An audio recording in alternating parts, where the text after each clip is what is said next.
This is long overdue, isn't it? Welcome back to the Animation Station, your most for anything and everything animation, and live action, whenever it actually matters. And today, I'm doing a video I should have done a while ago, and this is a triple review of all the Dune films. Now, I've never seen these up to doing it for these reviews, so I didn't really buy into the initial hype of Part 1 when it first came out, or the hype in the Part 2, and I'm more just doing this because I wanted to get some more reviews out for you guys. So, because of that, and because I don't think I've really reviewed any live-action movies yet this year, we're going to start by doing a triple review of all three of the Dune films that are out right now, up to this point. There is a Part 3 of the reboot that is coming, but I have no idea when, so for now, let's just dive right in because I'm already as far behind as I can possibly afford to be. So let's begin. Let's start with Dune 1960. No, not 1960. Sorry, 1984. This is a movie that I never heard about until now. I didn't even know it existed until I looked it up, and I went into it with decent excitement because it was something new, it was something refreshing. But unfortunately, it's just not for me. Now, let me give a little bit of context here. I'm not a sci-fi guy. It's never been my kind of genre. I've never really understood the appeal of it personally. And whenever I watch something sci-fi related, most of the time, it's just not my thing. Like, I see that it is mostly well made most of the time, and there are some really good ones out there. I love E.T. Like, love that movie. But going into this one, I had pretty high excitement because it was something new, it was something I've never heard of before, and it was a new take on this like wrecked dystopian science fiction future thing.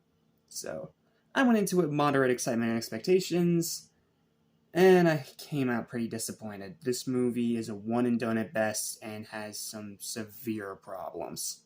Now, is it a bad movie? No. It is by no means a bad movie. It is a decent movie. It's a good enough movie. It's well made. I can tell that it has effort put into it, but most of the time I was just bored, man. Let me explain in my written review here. This one's going to be a bit difficult to review because not only was this a first time watch, but also because it's probably one of the strangest and most bizarre things I've seen in recent memory. The pros of the movie are its solid story, its creative designs including some very impressive sets, solid acting from a decent cast, ambitious camera work, good directing, excellent grandiose music that is iconic. It is one of those iconic movie soundtracks. Decent writing, and fascinating world building that does keep me engaged for most of it. However, it has some pretty big problems. The characters are very cliche and boring and overdone 1,000 times over. The runtime at over 2 hours is obnoxious and way too long. Like, this is so dragged out, it's not even funny. The pacing is so slow, it's agonizing. Dialogue is painfully mediocre with lines you've already heard before in 1,000 other movies. Rewatchability is pretty low, and even for the time it was made, the CGI effects are terrible. Like, the CGI effects in this movie, they baffled me the first time I saw them. I'm like, what in the ever-loving is this? Like, that was literally the words that came out of my speaking hole when I watched this movie and saw those effects for the first time. Like, my goodness, even for the time period this movie came out in, that's bad. Overall, I wasn't excited to see why this became so beloved, but unfortunately, like most science fiction movies, yes, this includes Star Wars. It's just not for me. I'm glad I saw it, and I can see that this is a well-made film with lots of admirable admiration and ambition to adapt the book that's based on, which I have not read. But this is a one and done at best. Even as someone who usually loves older films, I just couldn't get into this one at all. Final verdict for this movie is a 6 out of 10, and thankfully, the 2-part reboot is a lot better. So why don't we just throw this one and done thing to the sand for the worms to eat, and let's start straight away with Part 1. This movie had a lot of hype behind it. It was directed by Denis Villeneuve. Hope I pronounced that right. I probably did not. I apologize.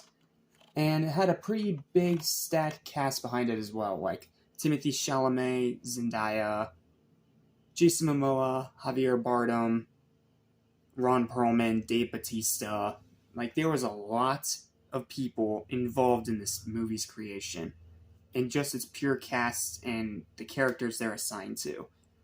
And I was told, after I put up my initial written review for the 1984 movie, that this was a lot better, a lot more focused, and a lot more enjoyable.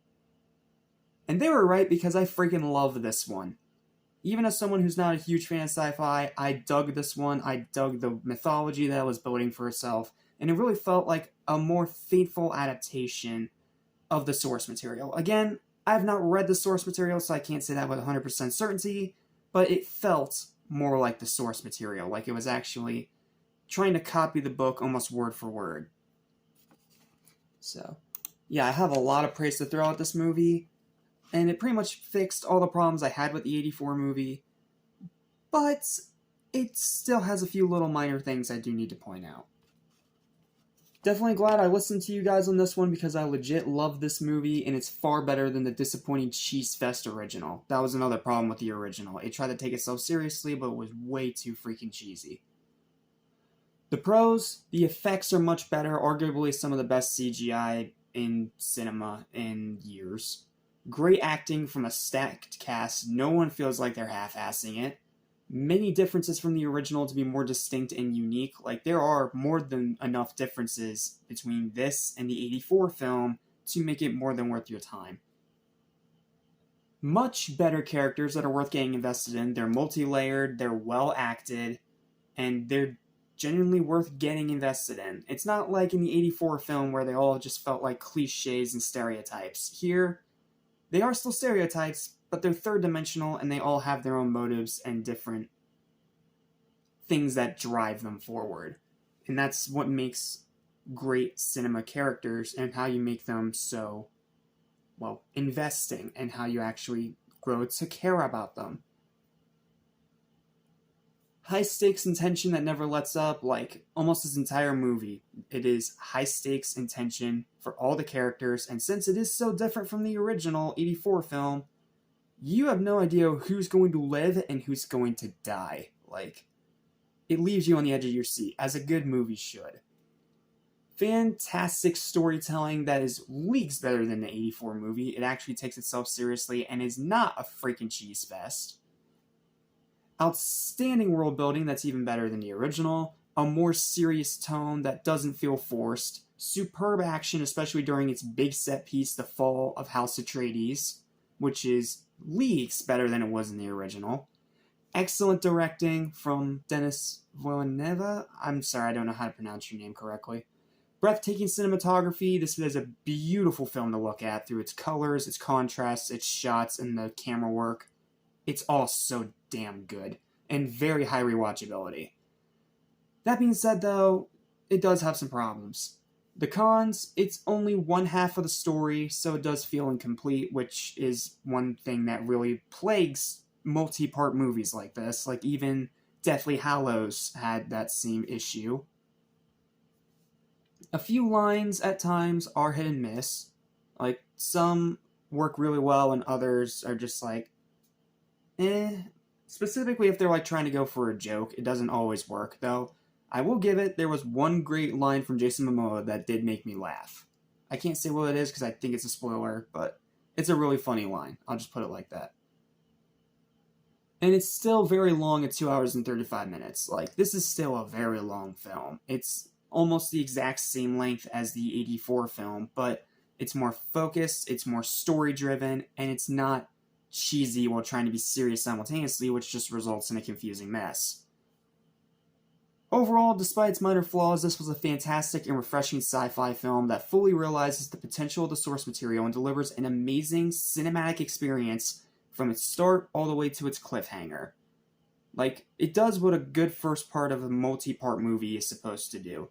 It brings the build-up, it sets up the origins and everything and how it goes, into the next part of the story. And unlike something like Deathly Hallows Part 1, it actually feels important. It actually feels like it's not just dragging its feet or trying to figure out what to do through the second half of the movie.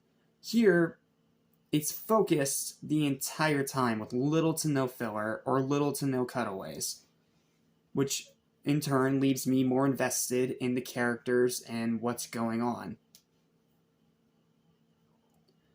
Overall, despite its minor flaws, this was a fantastic and refreshing sci-fi that realizes its potential. I reread that, I'm sorry. Even if you're not a fan of the genre, I very highly recommend you see this one. Critics were right, this is a great film, and I'm excited to see... I'm just going to ignore that last line because I turned out to be horribly wrong. Final verdict for this movie is going to be an 8.5 out of 10. One of the best reboots of all time and a truly cinematic experience that no one should miss. Do not miss out on Dune. This is a damn good movie. And now we come to the whole reason I wanted to do this three-part review in the first place, to talk about the sequel, the movie that's already getting praise out the ass. So, however, going into this one though, I went in with the wrong mindset. I thought that this was the final chapter of the story, just like Deathly Hallows was only 2 parts, just like, what was that other film? I forget the name of it, but those movies that are 2 parts, and it's usually just 1 part's exposition, the second part's the end. This was not that. It turns out this was actually meant to be a trilogy, and I was never informed of that until after I already watched it. So, that's a big oops on my part. So, here's my written review. It's a lot shorter than the one I did for part 1, and it's because there's not really a whole lot to say. I went into this with a completely wrong mindset. This is not the final chapter of this reboot as I initially expected. Instead, it's yet another build-up to a third actual final chapter that's still to come, that's supposedly based off the second book in the Dune series. I didn't even know there was a second book, to be honest with you. Until I started doing research, I had no freaking clue. That was my mistake, and I greatly apologize for that error. With that said, though, it doesn't change the fact that this is a great sequel to Part 1, and it builds upon everything that Part 1 did right, keeps it intact pretty much every single great thing from that first film, while also adding a few extra things to make it even better. All the pros of Part 1 are still here and accounted for, along with even greater emphasis on the world building and very, very strong writing. But it also carries the same flaws as the first chapter as well along with it. It still feels incomplete story-wise, and it's 2 minutes longer in its runtime than the original. This one being 2 hours and 37 minutes. Which, yes, I still think is very long, which means that when we have all 3 of these movies together, it's going to be, like, even longer than Lord of the Rings. And that's counting the 4-hour extended editions. This is going to be even longer than that, which is just crazy to me. However, the strengths still outweigh the flaws, and the improvement in those 2 key aspects does make it better than the first by a very, very slight margin. Not to mention, there's a great battle at the end, and that fist fight you've been seeing in the trailers, that's at the very end of the movie. It's one of the most kick-ass scenes I've seen in cinema in years. Final verdict for this one is an easy high 9 out of 10. Easily among the best movies of this year so far, and I highly recommend going out to the theaters and supporting it as soon as possible.